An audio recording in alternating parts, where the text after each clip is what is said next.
하나님이 쓰시는 마음은 사랑하는 마음입니다. 사랑하는 마음을 가질 때 마음이 뜨거워지고 장점이 보이기 시작하고 하나가 되게 해서 공동체를 만듭니다. 그에 비해서 마귀가 주로 쓰는 마음 중에 하나는 미워하는 마음입니다. 이상하게 사람이 사람을 미워하면 가슴이 식어요. 가슴이 식으면 상대의 단점이 보이고 약점이 보이기 시작해요. 그럼 공격해요. 그러면 분열합니다. 그래서 이 미움은 분열에 정렬이 되어서 결국 공동체를 이루지 못하니까 서로 망해버리게 되는 것입니다. 지혜로운 자는 누구냐? 하나님이 쓰신 마음이 무엇인지, 마귀가 쓰는 마음이 무엇인지를 구분할 줄 아는 자예요.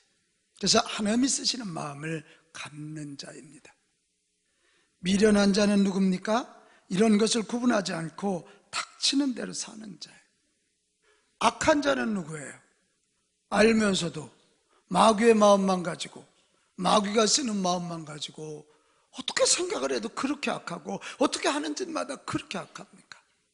이런 자들은 마귀를 쫓다가 마귀가 철장 권세에 갇히는 날 같이 망하고 지옥 가게 되는 것입니다.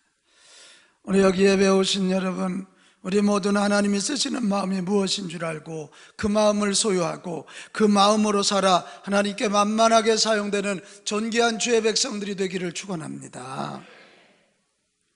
자, 오늘 읽은 성경이 요한복음의 7가지 표적 중에 3번째 표적입니다. 오늘 이 표적을 가만히 보면 하나님이 쓰시는 마음이 하나 드러나요. 우리가 그걸 붙잡아야 돼요. 그 마음을 붙잡고 살면 그 마음을 통하여 하나님의 능력이 부어지고, 그러면 이 표적을 보여주는 기적의 인생이 된다. 이게 오늘 성경 이야기예요. 오늘 예수님이 명절이 됐습니다. 이게 6월절인지 오순절인지는 잘 모르겠어요. 학자들 간에도 이견이 있어요. 이제 명절이 되었으니까 예루살렘 성전으로 올라갔습니다. 근데 성전에 올라가서 축제의 장소를 간 것이 아니라 양문곁이라 그랬어요. 그러니까 제사를 드릴 때니까 양을 잡아 드리잖아요. 그러면 그 양들이 오가는, 양들이 드나드는 문이 따로 있었는데 이 양문 곁에 있는 베데스다로 갔다. 어디로 갔다고요? 베데스다. 이 베데스다라고 하는 연못은 소위 간헐천인 것 같아요. 가만히 있다가 어느 날 물이 확 동하면 물이 올라와요. 그때 누군가 가장 먼저 들어가는 자가 고침을 받는다는 전설이 있는 거예요. 아마 간헐 온천 아닌가 싶어요.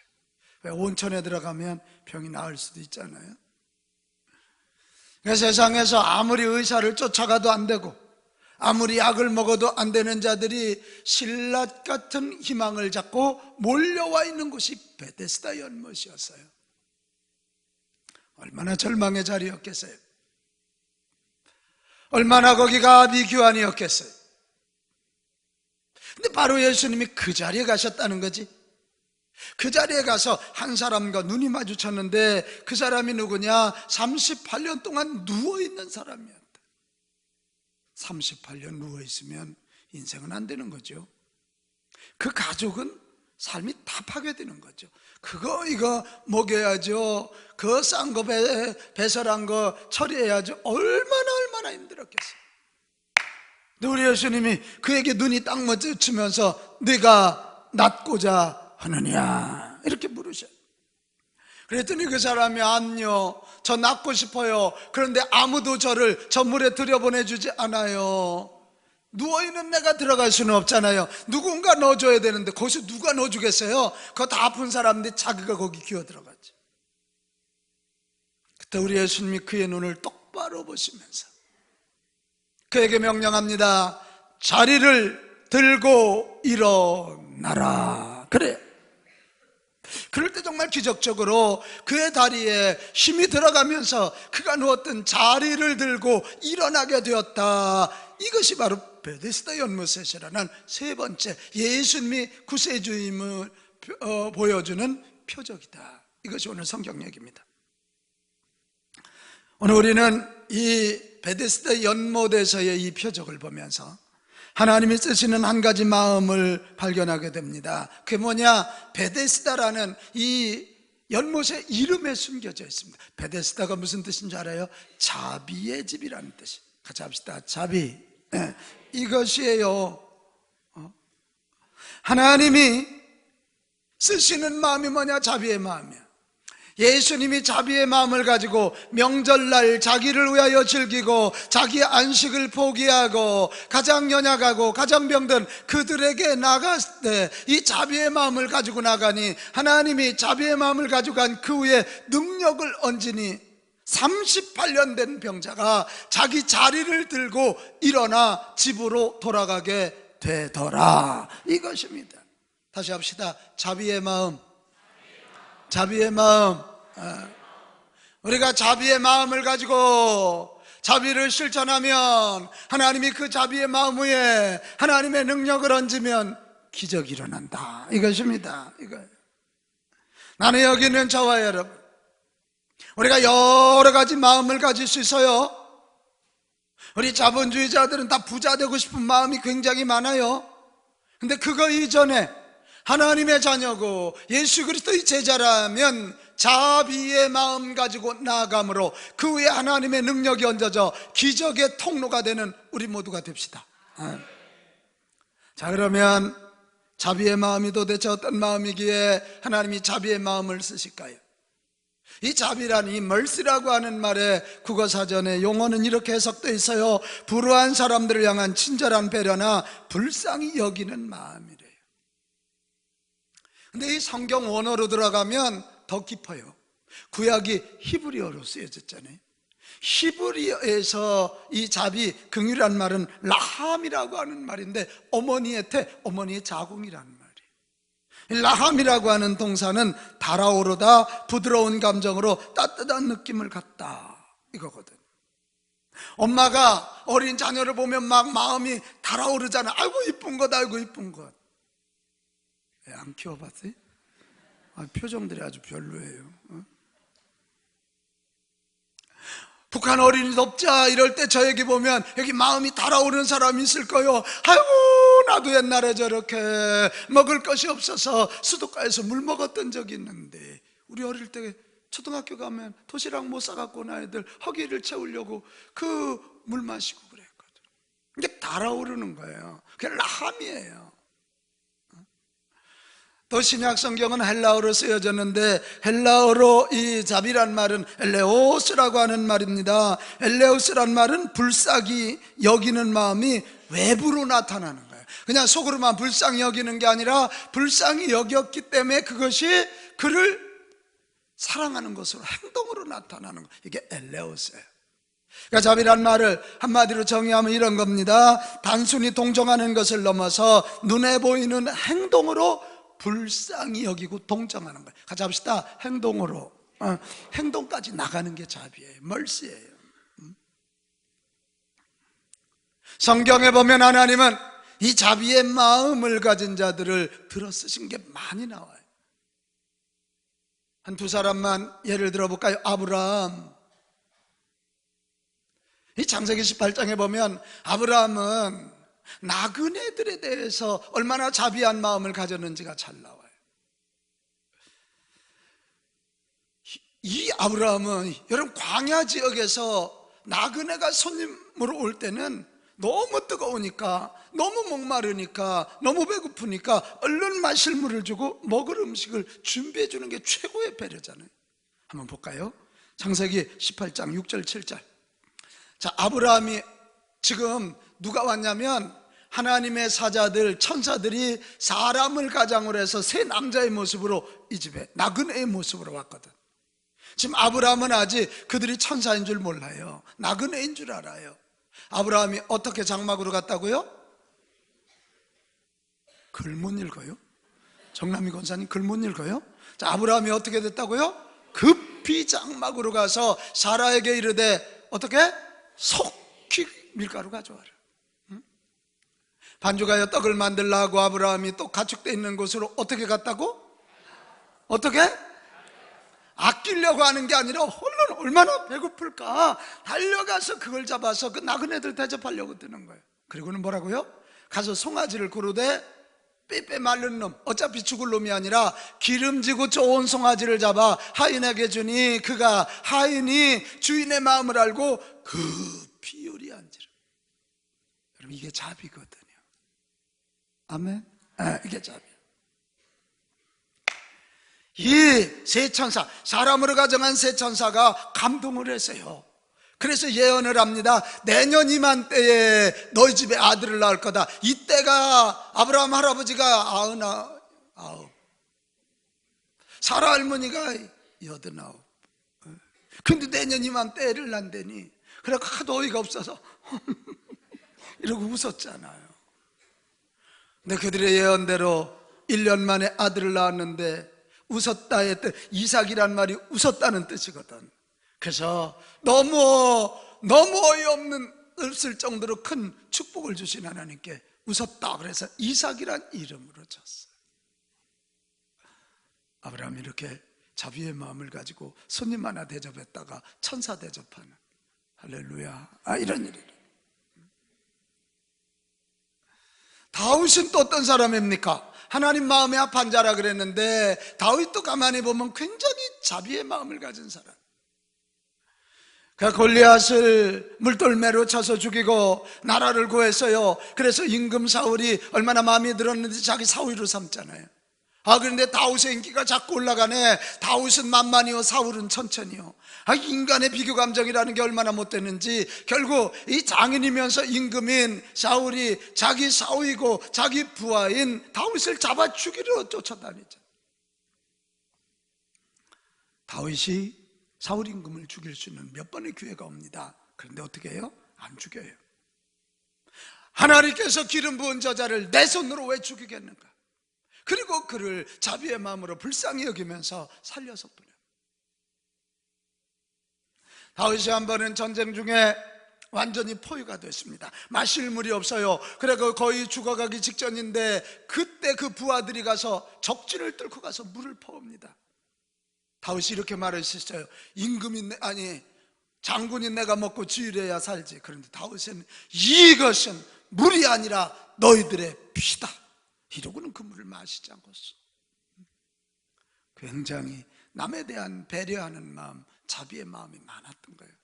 그런 다윗을 성경은 뭐라 그래요? 하나님 마음에 합한 자라. 할렐루야. 그리고 그를 남북통일의 왕으로, 가장 부강한 나라, 가장 하나님 쓰시기에 좋은 나라, 하나님께 복을 받은 나라로 만드는 통로가 되었다. 이렇게 되어 있는 거죠. 맞아요, 여러분. 하나님은 오늘도 자비의 마음을 가진 자를 쓰시는 줄로 믿습니다. 자비의 마음을 가지고 오면 하나님이 능력을 얹으시면 100세에도 아들을 낳게 되는 것이고, 목동도 한 나라의 왕이 될 수 있는 것이고. 그러면 왜 하나님은 자비의 마음을 가진 자를 사용할까요?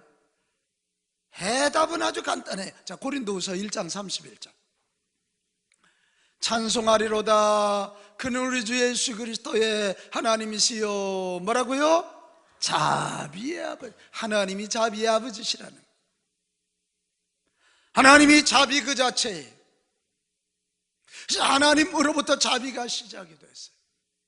하나님의 자녀로 살아간다는 얘기는 결국 하나님의 자녀로 우리가 여기까지 온 걸 알고, 나도 아버지 하나님 닮아 자비의 마음 가지고 살겠다고 하면 하나님이 당신의 자녀이니까 그를 써주신다, 이거죠. 갈라디아서 5장 22절로 가봐요. 오직 성령의 열매, 성령의 열매는 예수 그리스도의 성품 아닙니까? 예수 믿는 자들에게 나타나야 할 성품인데, 사랑과 일학과 화평과 오래 참음과 뭐라고요? 자비와 양성과 충성과 온유와 절제리. 자비가 여기 들어있어.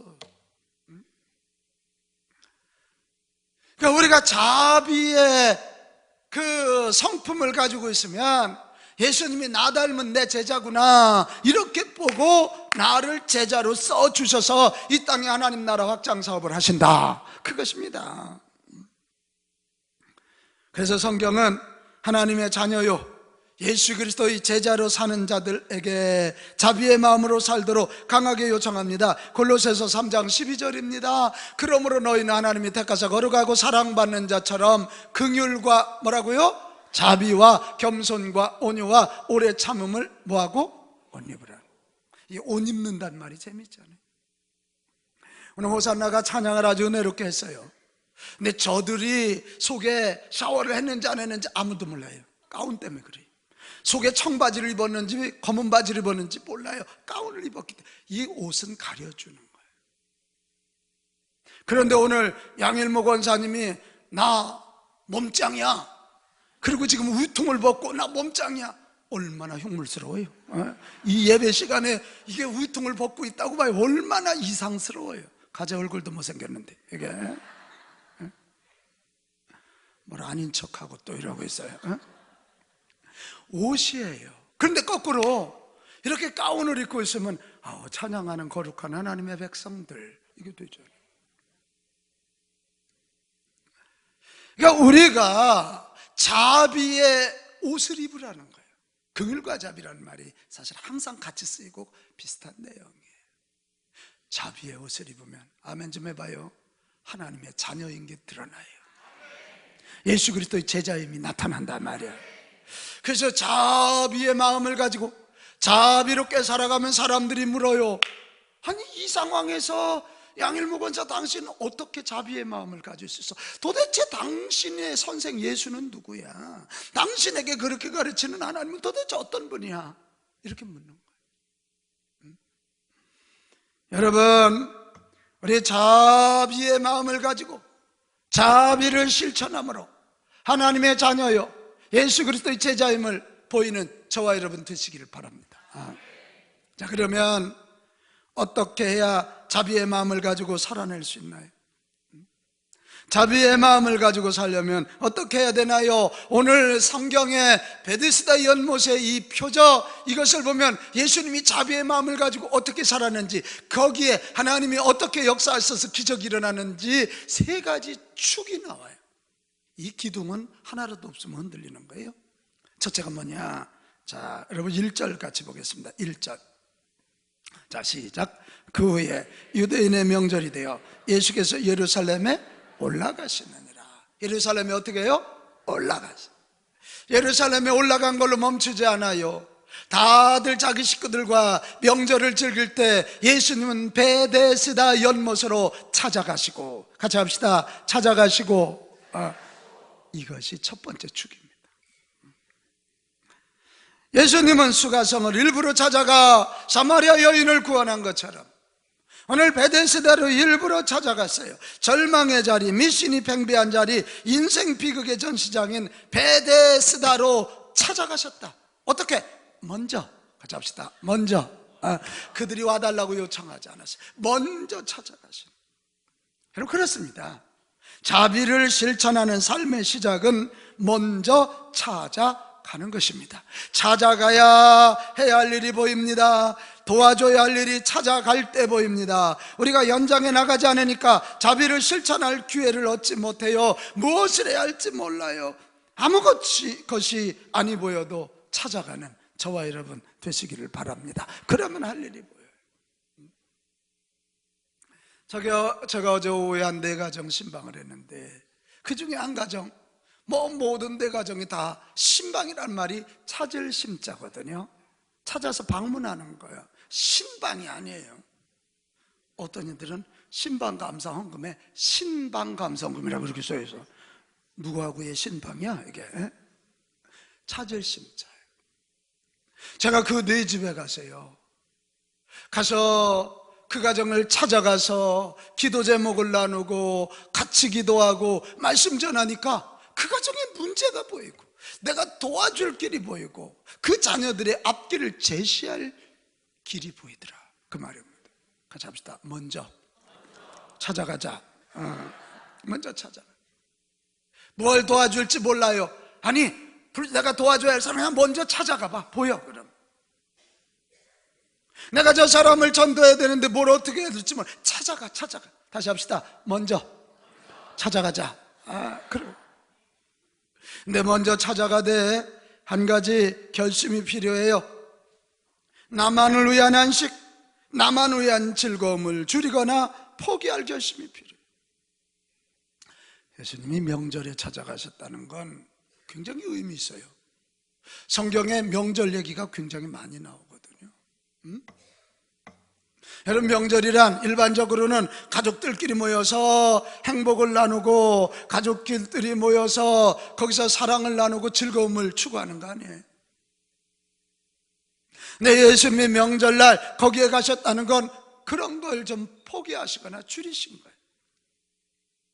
더군다나 유대인들에게 있어서 명절은 다 절기입니다. 이게 지금 6월절 아니면 이 오순절, 추수절기라 그런 거 아닙니까? 그때 우리를 버리지 아니하시고 선택해 주시고 우리를 불러주시고 우리를 구원하시고 복을 주신 하나님 감사합니다. 이게 찬양하고 하나님을 경배하는 신앙의 축제가 절기거든요. 근데 예수님이 그 명절에 이 절망의 장소, 환자들이 우글거리는 절망의 장소를 찾아갔다. 뭔 얘기예요? 나만을 위한 안식, 나만을 위한 즐거움을 좀 내려놓고 진짜 안식이 필요하고 진짜 즐거움이 필요한 게 여기 있는 사람들 아닙니까? 맞지요? 그들에게 구원이 필요한 거잖아요. 아니 어째 이렇게 아멘 이렇대. 아멘. 진짜 그들에게 치유가 필요한 거고 그들에게 안식이 필요한 거고 그들에게 즐거움이 필요하고 그들에게 구원이 필요하지 않아요? 누가 찾아갑니까? 나만의 안식, 나만의 즐거움을 좀 내려놓고 내 앞에 있는 너의 안식, 너의 즐거움을 추구하려고 결단한 사람들만이 먼저 찾아갈 수 있습니다. 오늘 우리에게 이게 좀 필요하지 않아요? 도무지 내 편리함을 양보하지 않아요. 도무지 나만의 안식, 나만의 즐거움을 도무지 내려놓으려고 하지를 않아요. 운전하며 봐도 좀 그럴 때가 참 많아. 조금만 비켜주면 될 건데요. 움직이지를 않아요. 자기는 2m만 뒤로 미루면 될 거리요. 제가 앞에 있는 사람 보고 10m를 뒤로 미루래요. 그러면 안 되죠. 좀 나만의 안식, 나만의 즐거움을 좀 내려놓고 나보다 더 안식이 필요하고 나보다 더 즐거움이 필요하고 나보다 더 하나님의 은혜가 필요한 자 있거든. 먼저 찾아갑시다. 이것이 자비의 삶의 실천의 첫 번째 축이에요. 그 다음에 두 번째가 뭐냐? 포기하지 않으시는 거예요. 6절로 가겠습니다. 6절입니다. 시작. 누운 것을 보시고 병이 벌써 오래된 줄 아시고 이르시되 내가 낫고자 하느냐, 이것입니다. 38년 된 이 사람에게 도대체 누가 말을 걸어줬겠어요? 같은 환자들끼리 말 걸어줬다가 만약 말 걸어줬다가 물이 동할 때 친해졌는데 불쌍하다고 안 넣어줄 수도 없고 자기 먼저 들어가는데 넣어줄 수도 없잖아. 아무도 말을 걸어주잖아. 이때 예수님이 오셔서 말을 걸어주시는 거예요. 그러면서 심지어는 네가 낫고자 하냐, 낫고자 하는 욕망을 불러일으키잖아. 뭔 얘기예요? 사람들은 너를 다 포기했는지 모르지만, 너 스스로도 너를 포기했는지 모르지만 나는 너를 포기하지 않았다, 이 얘기예요. 자비의 아버지신 하나님은 언제나 우리를 포기하지 않으셔요. 저는 이사야서 41장 9절 말씀이 너무 좋아요. 내가 능력이 하나님이에요. 하나님이 땅끝에서부터 지금 떨어지면 죽는 땅끝이야. 떨어지면 죽는 땅끝이라. 조금만 더 떨어지면 머리가 이마에 부딪힐 것 같아. 머리가 이마에 부딪히다니 이마가 의자에 부딪힐 것 같아.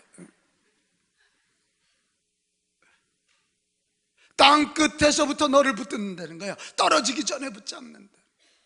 땅 모퉁이 끝난 자지. 절망이 그 땅에서도 너를 부르고 내게 이르기를 너는 나의 종이라 내가 너를 택하고 뭐라고요? 싫어하여 버리지 않은. 사람들은 싫어하면 너 없으면 인간 없냐?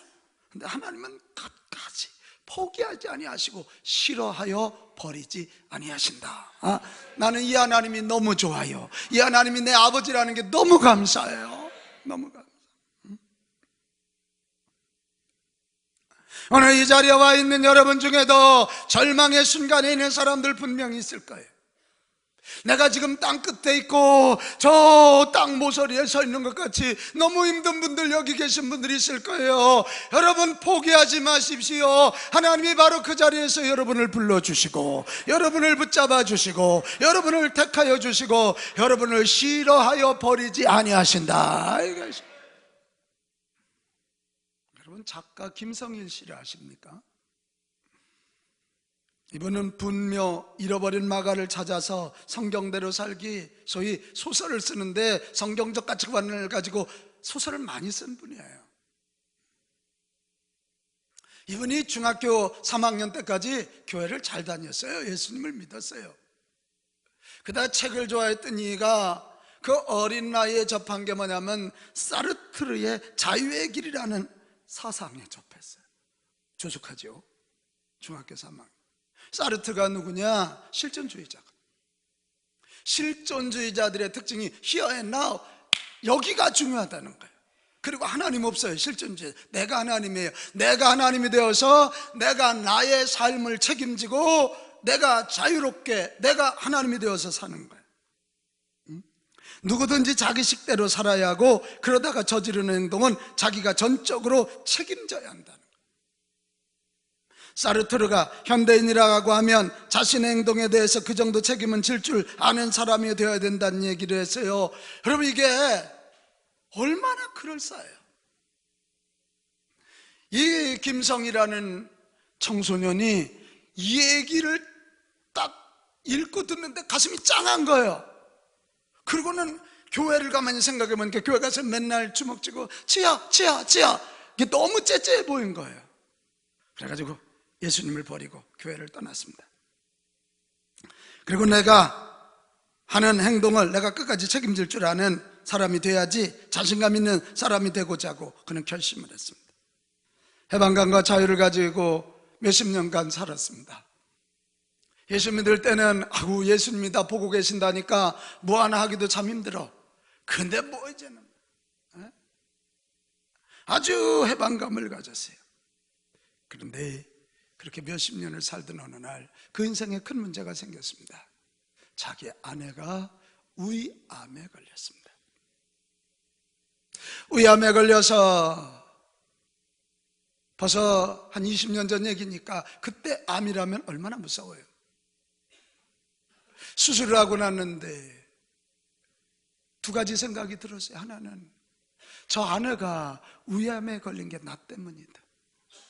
자기가 그렇게 술 먹고 오면 집에 와서 자기 부인을 아주 그냥 닥달하고 볶아댔나 봐요.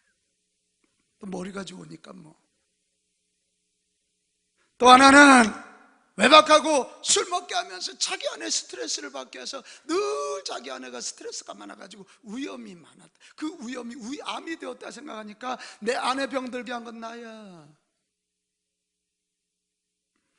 그런데 또 하나 가는 생각이 해줄 게 별로 없더래. 나는 실존주의자로 내 삶을 책임지며 살겠다 그랬는데 그 아내를 위하여 해줄 게 없더라는 거야. 내 아내는 나 때문에 지금 암으로 죽어가는데 해줄 게 없더라는 거야. 그래서 절망하고 낭망하고 정말 그 회개의 눈물을 흘리고 있는데 그때 중학교 3학년 때 자기가 버린다고 버렸던 예수님이 그 순간 그에게 찾아오셨어요.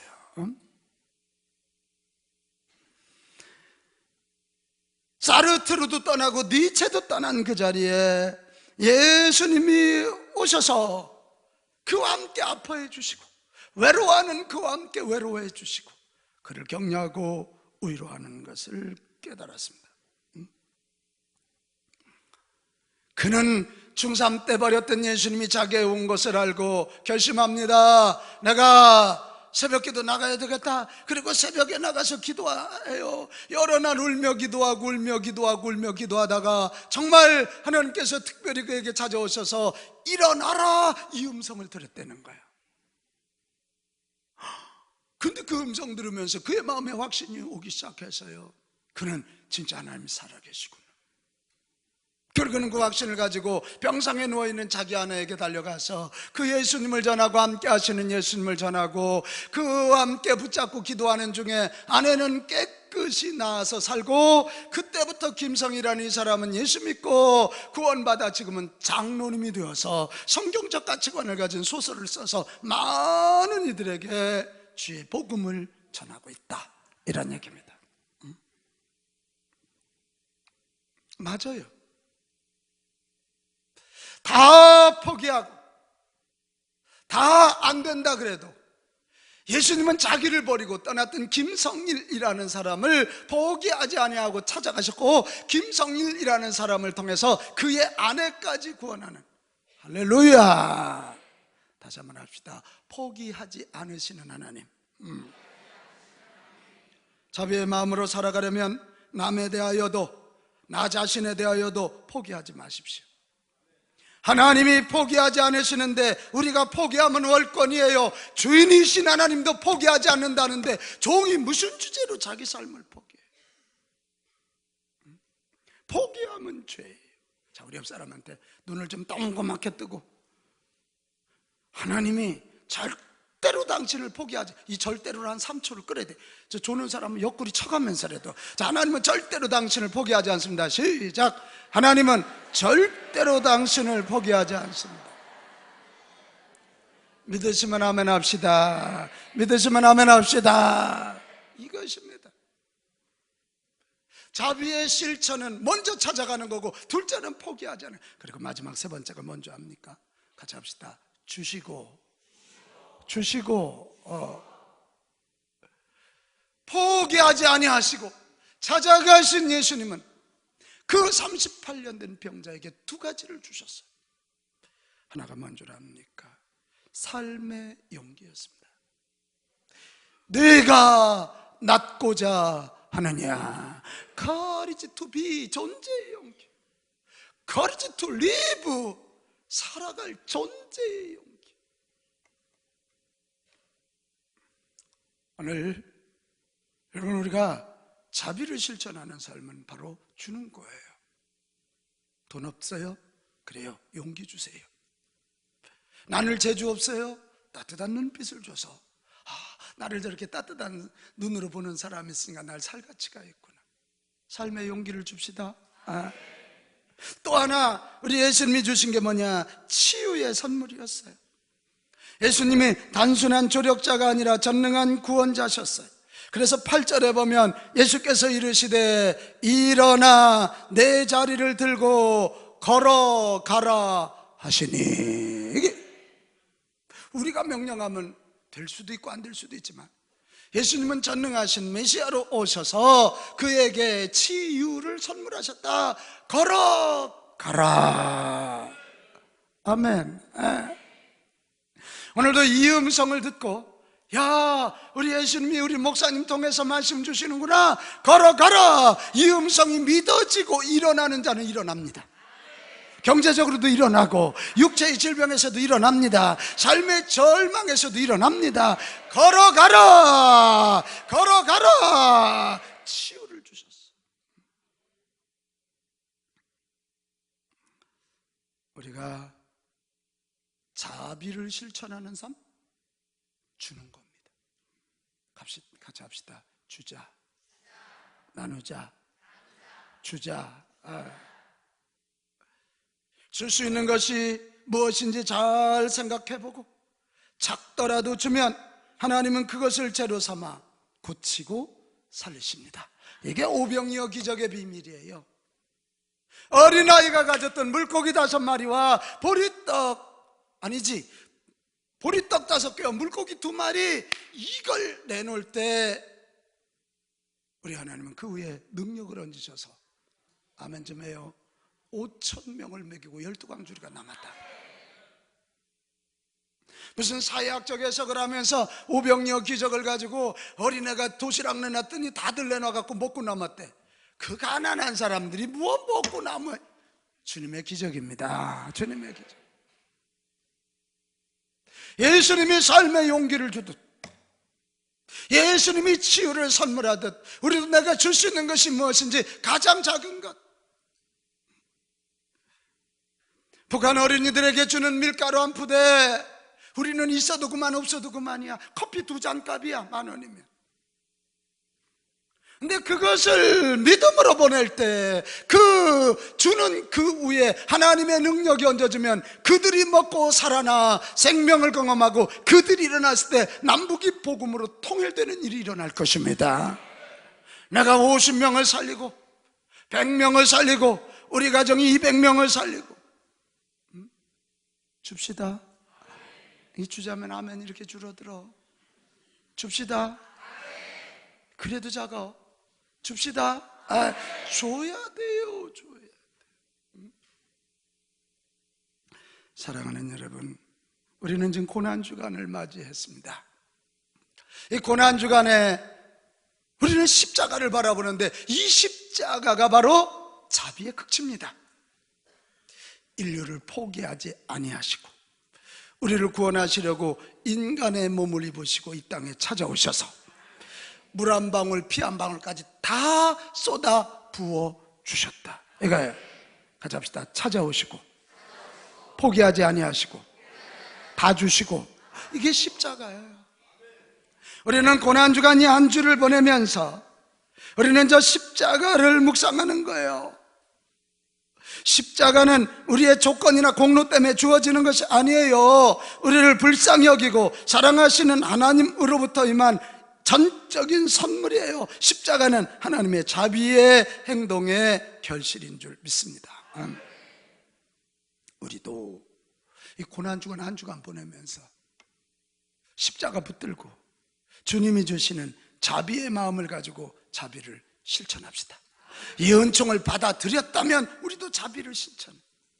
자, 이 스티븐 퍼틱이라고 하는 분이 태양아 멈춰라, 이 책에 보면 우리들의 자비의 마음에 하나님의 특별한 능력이 임하면 뭐가 일어난다? 기적이라. 자, 이거 잘 구분해야 돼. 우리가 자비의 마음을 가지고 실천하면 거기에 하나님의 능력이 얹어지면 기적이 일어난다. 예수님이 자비를 실천하는 의미로 베데스다 연못에 찾아가시고 포기하지 아니하시고 주실 때 거기에 하나님의 능력이 얹어지니 딱 한마디의 명령이 일어나라. 그 명령에 따라서 그는 일어나 걷게 되었다. 자기의 침상을 들고 일어났다. 그 기적이라. 우리가 자비의 마음을 가지고 삶의 현장에 나간다면 하나님의 특별한 능력은 내 삶에도 임해서 베다스다의 기적은 오늘도 일어납니다. 자비의 마음으로 전도자 한 장을 전하고 전도자들에게 따뜻한 말 한마디를 전하십시오. 구원의 기적이 일어날 것입니다. 고난주간 금주 한 주간 새벽에 나와 나라와 민족 주의 교회와 이웃들을 위하여 목놓아 기도하십시오. 응답의 기적이 일어날 것입니다. 내가 자비를 베푼다고 세상이 변하냐고 마귀는 사탄은 조롱할 것입니다. 그러나 아닙니다. 우리가 자비의 마음을 가지고 한 발짝 한 발짝 되면 거기에 하나님의 능력이 임하면 기적은 일어납니다. 세상은 바뀌게 되어 있습니다. 나는 우리 상계 가족들 모두가 이 방송을 시청하고 청취하는 모든 여러분들이 자비를 이 고난주간 동안 실천함으로 그 위에 하나님의 능력 얹어져서 기적의 통로들, 기적의 체험자들이 되기를 주님의 이름으로 축복합니다.